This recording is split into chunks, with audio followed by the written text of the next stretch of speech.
Hello friends, स्वागत है आप सभी का खुशबू एकेडमी में। आई होप फ्रेंड्स आप सभी लोग अच्छे होंगे। तो फ्रेंड्स, आप सभी की पढ़ाई कैसी चल रही है कमेंट करके ज़रूर बताइएगा। और जैसा कि आप सभी लोग जानते हैं, आप सभी की जो क्लासेस चल रही हैं खुशबू एकेडमी पे, तो आप लोगों की क्लास कैसे चल रही है, आप लोगों को क्लास कैसी लग रही है कमेंट करके ये भी ज़रूर बताइएगा। और एक बात और फ्रेंड्स, जैसा कि आप लोग जानते हैं कि आपको जो है मैं हिंदी पेडागोजी पहले कंप्लीट करा रही हूँ, ठीक है, क्योंकि हिंदी पेडागोजी जो है वो वेरी मोस्ट इंपॉर्टेंट है, क्योंकि 15 मार्क्स जो आते हैं हिंदी पेडागोजी से आते हैं। और जो 15 नंबर मैंने आपको बताए थे वो गद्यांश पदांश से आते हैं। तो उसमें फ्रेंड्स क्या रहता है ना, 6-7 मार्क्स के आपके गद्यांश पदांश रहते हैं और उसमें 6 या 7 मार्क्स के आपके क्या आ जाते हैं, ग्रामर आ जाती है, ठीक है। तो जैसा कि फ्रेंड्स आप लोग उसको अच्छे से कर लेंगे, क्योंकि उसको मैंने और भी क्लासेस में बताया है, ठीक है। तो आज की जो क्लास है फ्रेंड्स ये इम्पॉर्टेंट है, क्योंकि आज की क्लास में आपको कहानी शिक्षण बताएंगे, ठीक है। इसके पहले जो है मैंने आपको भाषा बालक व भाषा शिक्षण बता दिया है, शिक्षण व शिक्षक बता दिया, भाषा शिक्षण की जितनी विधियां हैं उसके बारे में मैंने बता दिया है। तो ये फ्रेंड्स जो विधियां हैं, विधियों में फ्रेंड्स ये आपका आ रहा है कहानी शिक्षण। कहानी शिक्षण किसे कहते हैं, तो ठीक है, कहानी शिक्षण से बच्चों को किस प्रकार से बच्चों को कहानी की शिक्षण दी जा सकती है, इसके बारे में आज हम चर्चा करेंगे। तो देखिए, सबसे पहले मैं आपको बता दूँ कि कहानी जो होती है, कहानी भाषा को एक रोचक रूप में प्रस्तुत करने का माध्यम है, ठीक है। कहानी क्या है, कहानी भाषा को एक रोचक यानी कि एक जो इंटरेस्ट होता है बच्चों के अंदर, इंटरेस्टिंग को रूप देने में क्या होती है, प्रस्तुत करने का माध्यम होती है। कहानी के माध्यम से जो बच्चे होते हैं, जो बालक होते हैं, उनको यथार्थ और आदर्श जीवन व्यतीत करने की शिक्षा मिलती है। कहानी के माध्यम से हम बच्चों को मोटिवेट कर सकते हैं, कहानी के माध्यम से बच्चों को हम नैतिक शिक्षा के ज्ञान दे सकते हैं। और कहानी के माध्यम से जो है फ्रेंड्स हम बच्चों के अंदर जो है उनको किसी भी प्रकार के उदाहरण दे सकते हैं और उनको किसी भी प्रकार का जो है उनकी तुलना करके बता सकते हैं, ठीक है, जिससे बच्चे सुन करके कहानी को उसका अर्थ ग्रहण कर सकें, ठीक है। तो यही फ्रेंड्स होता है कहानी शिक्षण, ठीक। कहानी शिक्षण में क्या होता है, बच्चे कहानी को सुन करके उसको अपने ऊपर उसको उतारने की कोशिश करते हैं, ठीक है। और कहानी सुन के बच्चे क्या होता है, उनको शुद्ध शुद्ध बोलना, सरल स्पष्ट और प्रभावशाली जो भाषा होती है उसको भी उनको क्या करते हैं, सुन के वो बोलना सीख जाते हैं। और भाषा में क्या होता है, छात्र जो हैं अपने भाव और विचारों की अनुभूति की भी अभिव्यक्ति कर सकते हैं, ठीक है। और इसके बाद मैं आपको बता दूं, जो बालक होते हैं, बालकों की जो कल्पना शक्ति एवं स्मरण शक्ति का भी विकास होता है। जब बच्चे क्या करेंगे, जब बच्चे कहानी कविता को सुनते हैं तो उनकी जो स्मरण शक्ति होती है और जो उनकी कल्पना शक्ति होती है, दोनों का क्या होता है, मतलब सॉरी फ्रेंड्स, क्या होता है, डेवलपमेंट होता है, काफ़ी ज़्यादा विकास होता है, ठीक है। अब इसके बारे में हम बात करेंगे इसके आगे। यहाँ पे कह रहा है कि जो पाठ्य वस्तु होते हैं, पाठ्य वस्तु के प्रति उनकी जिज्ञासा और रुचि बनी रहती है। तो फ्रेंड्स यहाँ पे बात हो रही है कि पाठ्य वस्तु के प्रति उनकी रुचि किस प्रकार से बनी रहती है। तो जैसे फ्रेंड्स मैं आपको बता दूँ, क्लास में अगर कोई भी थ्योरी पढ़ाई जा रही है, बच्चे उसमें इंटरेस्ट नहीं लेते हैं। कभी अगर आप लोगों ने देखा होगा क्लास में, जब भी खाली पीरियड में आप लोग देखे होंगे कि क्लास में क्या होता है, टीचर्स कभी बोलते हैं ना बच्चों के, जैसे उनका माइंड फ्रेश करने के लिए, या फिर अंताक्षरी क्लास में हो जाए, या फिर कोई बच्चे कहानी कविता सुनाएंगे, तो बच्चे क्या काफ़ी ज़्यादा इंटरेस्ट लेते हैं और क्लास क्या होती है, इंटरेस्टिंग हो जाती है। बच्चे क्या होते हैं, उनकी रुचि बनी रहती है कहानी सुनने में, कविता सुनने में, गाना गाने में, इन सब चीज़ों में क्या होती है, बच्चों की जो इंटरेस्ट होता है वो काफ़ी ज़्यादा होता है। तो ये क्या होता है, छात्रों में सामाजिक, यहाँ पे फ्रेंड्स दिया गया, और छात्रों में सामाजिकता की भावना का विकास होता है। कहानी शिक्षण की 2 रूप में प्रयोग किया जा सकता है। तो कहानी शिक्षण को फ्रेंड्स 2 रूप में परिभाषित किया जा सकता है। कौन कौन से 2 रूप हैं इसके बारे में हम बात करते हैं, ठीक है। तो देखिए फ्रेंड्स, पहला दिया गया है एक साधन के रूप में कहानी का उपयोग करना, ठीक है। एक किसके रूप में, कहानी के साधन में उपयोग करना, और एक क्या है, साध्य के रूप में उपयोग करना। तो फ्रेंड्स देखिए, चलिए मैं आपको बताती हूँ कहानी के रूप में किस प्रकार से एक साधन के रूप में, ठीक है, सॉरी फ्रेंड्स, एक साधन के रूप में किस प्रकार से कहानी का उपयोग किया जा सकता है। तो देखिए फ्रेंड्स, यहाँ पे दिया गया है इस रूप में कहानी का, जो इस रूप में क्या होता है, इस रूप में किसी विषय को रुचिकर बनाने के लिए कहानी शिक्षण का उपयोग किया जाता है। एक साधन के रूप में कहानी विषय की जटिलता को समाप्त कर देते हैं और छात्रों में विषय के प्रति जिज्ञासा या फिर उत्पन्न कर देते हैं। तो फ्रेंड्स देखिए, बच्चों को क्या होगा, कोई भी चीज़ जब बच्चों को नहीं आ रही तो क्या करेंगे, उसको अगर कहानी के माध्यम से बच्चों को समझाया जाए, बताया जाए, तो बच्चे क्या करेंगे, काफ़ी ज़्यादा इंटरेस्ट लेके पढ़ेंगे और समझेंगे, ठीक है। बच्चों के अंदर इंटरेस्ट आएगा, रुचि उत्पन्न होगी। तो रुचि का फ्रेंड्स क्या होता है, रुचि जो होता है, मैंने आपको याद होगा रुचि का सिद्धांत मैंने आपको पढ़ाया था, उसमें मैंने बताया था कि इस सिद्धांत का मुख्य उद्देश्य क्या होता है, शिक्षार्थियों में जो अधिगम, जो बच्चों के अंदर सीखने की जो क्षमता होती है उसमें क्या होता है, उसमें रुचि पैदा करनी होती है, ठीक है, ताकि बच्चे अपने विषय वस्तु में इंटरेस्ट ले सकें और उसको अच्छे से उसका अधिगम कर सकें। ठीक है, उनमें जो जिज्ञासा उत्पन्न करना होता है। अतः हम ये भी कह सकते हैं कि जो भाषा होती है, भाषा की कक्षा में भाषा शिक्षक को इस प्रकार की विषय वस्तु का चयन करना चाहिए जिससे क्या हो, बालक को विषय में किसी भी प्रकार का नीरस ना लगे। ठीक है, क्लास में उनको क्या हो, आमोद प्रमोद, मैंने बताया था ना, वो भी आप लोग काफ़ी ज़्यादा पूछ रहे थे मैम आमोद प्रमोद क्या होता है। तो क्या है, क्लास में हलचल मची रहे, बच्चे खुश रहें और उनकी क्या हो, इंटरेस्ट बनी रहे क्लास में। इससे क्या होता है ना, बच्चों के अंदर जो अध्यापन करने की जो क्षमता होती है, अध्यापन जो होता है विभिन्न प्रकार के किस्से, कहानियाँ, कविताएं, पहेलियाँ आदि को भाषा के अध्ययन में शामिल कर लेना चाहिए। इससे क्या होगा, बच्चों के अंदर जो है सृजनात्मकता का विकास होता रहता है। ठीक है, तो ये फ्रेंड्स आपको समझ में आ गया एक साधन के रूप में कहानी का उपयोग करना। अब हम इसके आगे बात करते हैं। नेक्स्ट देखिए, यहाँ पे दिया गया है एक साध्य के रूप में। अब आप लोग सोच रहे हैं एक साध्य के रूप में क्या है, तो चलिए मैं इसको बताती हूँ आपको कि एक साध्य के रूप में कहानी का उपयोग किस प्रकार करते हैं। तो देखिए फ्रेंड्स, यहाँ पे दिया गया है इस रूप में क्या होता है, भाषा जो होती है, अध्यापक का मुख्य उद्देश्य क्या होता है, कहानी पढ़ाना ही होता है। इस रूप में क्या होता है, भाषा जो है, भाषा अध्यापक का मुख्य उद्देश्य होता है कहानी पढ़ाना, जिसके लिए सूक्ष्म पाठ की जो पुस्तकें होती हैं वो द्रुत पाठ की पुस्तकें और विभिन्न प्रचलित लौकिक कहानियों की सहायता से भाषा अध्यापक कहानी शिक्षण कराता है।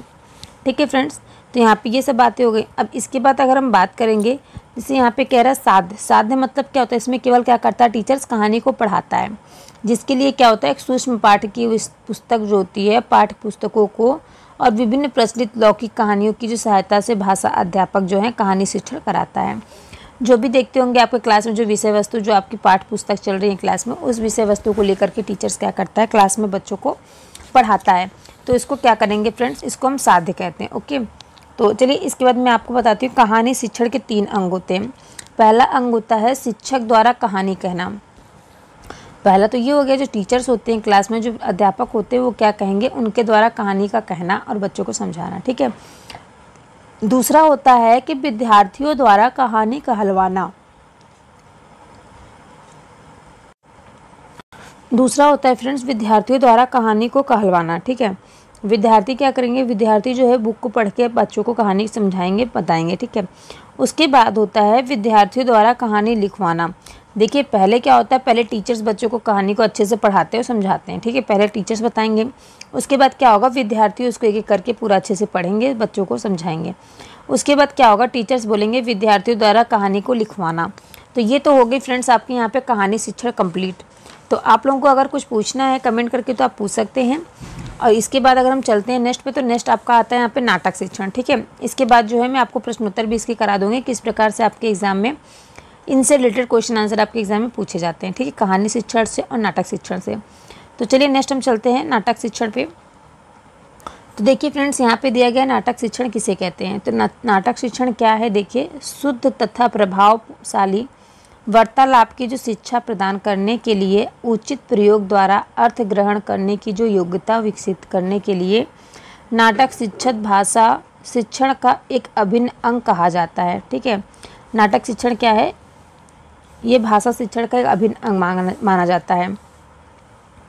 इसमें क्या होता है, नाटक शिक्षण का उद्देश्य होता है संवाद एवं अभिनय कला में छात्रों को निपुण करना, समय का सदुपयोग करने की शिक्षा देना तथा परिस्थितियों एवं अवसरानुकूल आचरण की शिक्षा देना होता है।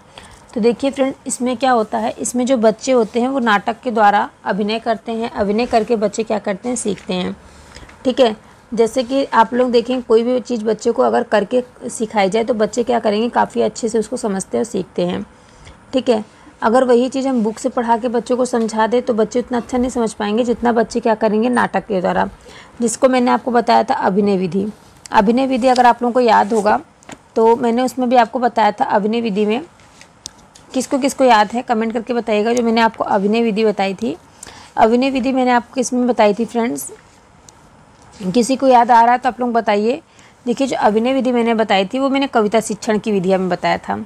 उसमें मैंने आपको गीत विधि बताई थी प्राथमिक स्तर पर और अभिनय विधि बताई थी। तो यही फ्रेंड्स जो है अभिनय विधि क्या होता है, नाटक शिक्षण में आता है। इसमें क्या होता है, कुछ ऐसे भी गीत होते हैं जो गीत प्रधान होते हैं, ठीक है। क्या होते हैं वो? गीत प्रधान होते हैं। उनके साथ साथ क्या होता है, अभिनय प्रधान भी होते हैं। ऐसे गीतों को अगर हम इस विधि द्वारा भली भांति पढ़ाया जाए तो क्या होगा, बच्चों को काफ़ी अच्छे समझ में आता है। इसी प्रकार फ्रेंड जो नाटक होता है, नाटक को अगर हम उसको हम सामने करके दिखाएं, अगर इस विधि में क्या हो, सबसे पहले शिक्षक क्या करे, विद्यार्थियों के सामने कविता का जो आदर्श है, जो नाटक का आदर्श है, उसको क्या करे, अभिनय करके कराता है। तो क्या होता है, उसमें बच्चे ज़्यादा इंटरेस्ट लेते हैं। और इस आदर्श अभिनय को क्या कहेंगे फ्रेंड्स, इस आदर्श अभिनय में जो उचित लय, स्वर और ध्वनि होती है, उसका भी बच्चों को क्या होगा, ज्ञान हो जाएगा अच्छे से। दोनों साथ साथ ही चलते रहते हैं और यह विधि क्या होती है, बड़ी रुचिकर होती है, ठीक है। अब देखिए नेक्स्ट यहाँ पे दिया गया नाटक शिक्षण की विधियाँ। तो नाटक शिक्षण की क्या क्या विधियाँ होती हैं, इसके बारे में हम यहाँ बात करते हैं। तो देखिए पहली होती है व्याख्या विधि, ठीक है। पहले क्या दी गई है, आपकी व्याख्या विधि दी गई है। दूसरी आपकी कक्षा अभिनय विधि दी गई है। तीसरा आपका रंगमंच विधि दी गई है। तो चलिए हम पहले के बारे में बात करते हैं। पहला आपका क्या दिया गया है, व्याख्या विधि। तो जो देखिए व्याख्या विधि है, इसमें क्या होता है, नाटक शिक्षण की यह प्राचीन विधि है और मनोवैज्ञानिक दृष्टिकोण से भी यह अधिक महत्वपूर्ण नहीं है। इस विधि में क्या होता है, अध्यापक जो है वो नाटक की व्याख्या करते हुए उसकी कथा वस्तु, पात्र और भाषा शैली के बारे में छात्रों को जानकारी दे देते हैं। साथ ही क्या करते हैं, नाटक के गुण दोष से अवगत कराता है। और इस विधि में छात्रों को नाटक के गुणों का ज्ञान नहीं कराया जाता है, क्योंकि क्या होता है ना, जो भाषा में उतार चढ़ाव आते हैं, जैसे कि उतार चढ़ाव में आपको बता दो, भाषा में क्या होता है, जो पात्र होते हैं, जितने भी लोग अगर नाटक कर रहे होते हैं, उसमें क्या होता है, किसी किसी की आवाज़ काफ़ी ज़्यादा तेज़ होती है, कोई गुस्से से बोलता है, क्रोध होकर के, कोई खुशी से बोलता है, किसी के अंदर करुणामय होती है, कोई प्रेम बस बोलता है। तो सबके अंदर अलग अलग भाव प्रकट होता है, ठीक है। तो जो नाटक करते हैं उसमें बहुत से लोगों का क्या होता है, रोल होता है। जैसे आप लोग सीरियल वगैरह देखते हैं, ठीक है, तो उसमें क्या होता है, नाटक शिक्षण में क्या होता है, ये प्राचीन विधि है, ठीक है। नाटक क्या है, काफ़ी ज़्यादा प्राचीन है, काफ़ी ज़्यादा पुरानी विधि है। तो इसमें फ्रेंड्स मैंने आपको यही बताया है कि ये क्या है, मनोवैज्ञानिक दृष्टि से यह अधिक महत्वपूर्ण है, नहीं मानी जाती है, क्योंकि इस विधि में जो अध्यापक होते हैं वो नाटक की व्याख्या करते हुए उसकी कथा वस्तु, जो वहाँ पे रोल निभाता है, जो भी मतलब वहाँ पे पात्र होते हैं, और उनकी भाषा शैली के बारे में छात्रों को जानकारी देता है। साथ ही क्या करता है, वो नाटक के जो गुण होते हैं, नाटक के क्या क्या गुण हैं, क्या क्या दोष हैं, ठीक है, उनकी पॉजिटिविटी को भी बताता है, उनकी नेगेटिविटी को भी बताता है। उन दोनों से क्या करता है, बच्चों को परिचित करता है, बच्चों को समझाता है। और इस विधि में क्या होता है, छात्रों को नाटक के गुणों का ज्ञान नहीं कराया जाता है कि उन्होंने इस गुण से मतलब ये नाटक करके उनके अंदर क्या क्या पॉजिटिव थिंकिंग आई है, ठीक है। तो ये सब क्या जो उसमें यहाँ पे देखिए दिया गया ना, भाषा में उतार चढ़ाव, सॉरी फ्रेंड्स, यहाँ पे देखिए दिया गया भाषा में उतार चढ़ाव, पात्रों के क्रोध, हर्ष, करुणा, प्रेम आदि भावों से भी छात्र को अभिनय रह जाता है, ठीक है। तो यहाँ तक आई होप आप सभी को समझ में आ गया। नेक्स्ट देखिए दिया गया है कक्षा अभिनय विधि। कक्षा अभिनय विधि फ्रेंड्स जो है ये आपकी 1 to 5 क्लास के लिए इंपॉर्टेंट होती है, ठीक है। देखिए मैं यहाँ पे लिखी हुई, ये 1 to 5 क्लास के लिए है। यह विधि में क्या होता है, यह विधि जो है अपेक्षाकृत अच्छी मानी गई है, क्योंकि इस विधि में क्या होता है, छात्र नाटक के पात्रों के संवाद को कक्षा कक्ष में प्रस्तुत करते हैं। वो लोग खुद से क्लास में क्या करते हैं, वाद विवाद करते हैं। वह जो विभिन्न भाव जो होते हैं, उनके अंदर कौन कौन से भाव व्यक्त किए जाते हैं, उसको अभिव्यक्त करने का प्रयास करते हैं। और प्राथमिक कक्षाओं में क्या होती है, यह विधि बहुत लाभप्रद सिद्ध हो सकती है, क्योंकि क्या होता है, अभिनय में भाग लेने से क्या होते हैं, बालकों में आत्मविश्वास का विकास होता है, ठीक है। क्लास में जब अगर बच्चे किसी भी चीज़ को लेकर के वाद विवाद करेंगे तो उसमें क्या होगा, उनके अंदर उसको जानने की इच्छा प्रकट होगी, और उनके क्या होगा, उनकी जो अधिगम होगा, अधिगम में उनकी अदा बढ़ोतरी होगी, उनके अधिगम में आसानी होगी, सहज होगा, ठीक है। और उनकी जो आत्मविश्वास का भी विकास होता है, ठीक है। नेक्स्ट यहाँ पे दिया गया है रंगमंच विधि। रंगमंच विधि क्या होता है फ्रेंड्स, इस विधि में नाटक जो है, नाटक शिक्षण की प्रयोग विधि भी कहा जाता है। इस विधि को नाटक शिक्षण की क्या कहा जाता है, प्रयोग विधि भी कहा जाता है। और इसमें जो छात्र होते हैं वो पात्र और परिस्थितियों के अनुरूप विभिन्न प्रकार की वेशभूषा में नाटक का अभिनय करते हैं। और इस विधि में नाटक की मूल कथा क्या होती है, छात्रों के मस्तक पटल पर रच सी जाती है, ठीक है। जैसे कि आप लोग देखे होंगे, अगर आप छोटी क्लास में आप लोग होंगे तो देखिए छोटे बच्चे जो क्या करते हैं, कभी कभी वो राधा कृष्ण का भी रोल प्ले करते हैं, ठीक है, जन्माष्टमी के टाइम पे, नवरात्र के टाइम पे राम सीता का रोल प्ले करते हैं। तो जब वो रोल प्ले करते हैं तो उसके बाद क्या होता है, कुछ दिन बाद जब वो क्लास में आते हैं तो क्या बच्चे क्या कर देते हैं, उनका उसी जो रोल उन्होंने प्ले किया है उस रोल प्ले के अकॉर्डिंग उनका नाम रख देते हैं। ठीक है, तो यहाँ पे वही कह रहा है कि मस्तक पर पटल सी रच जाती है। तो यही फ्रेंड्स यहाँ पे बताए गए रंगमंच विधि।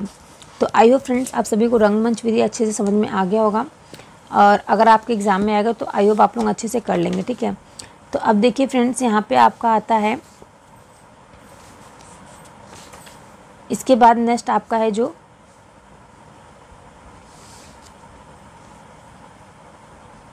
तो चलिए फ्रेंड, नेक्स्ट क्लास आपकी कल की जो रहेगी उसमें मैं आपको व्याकरण शिक्षा के बारे में सब कुछ बताऊंगी। ठीक है, व्याकरण शिक्षण किसे कहते हैं, व्याकरण शिक्षा की अनिवार्यता का सिद्धांत क्या होता है, व्याकरण शिक्षा के यथार्थ का सिद्धांत क्या होता है, तो इन सभी चीज़ों के बारे में मैं कल की क्लास में डिस्कस करूँगी। ठीक है, आप सभी से रिक्वेस्ट है कि क्लास जो आज की आपकी चल रही है, सभी लोग चैनल को सब्सक्राइब और वीडियो को लाइक कर लीजिएगा। मिलते हैं हम सभी से नेक्स्ट क्लास में।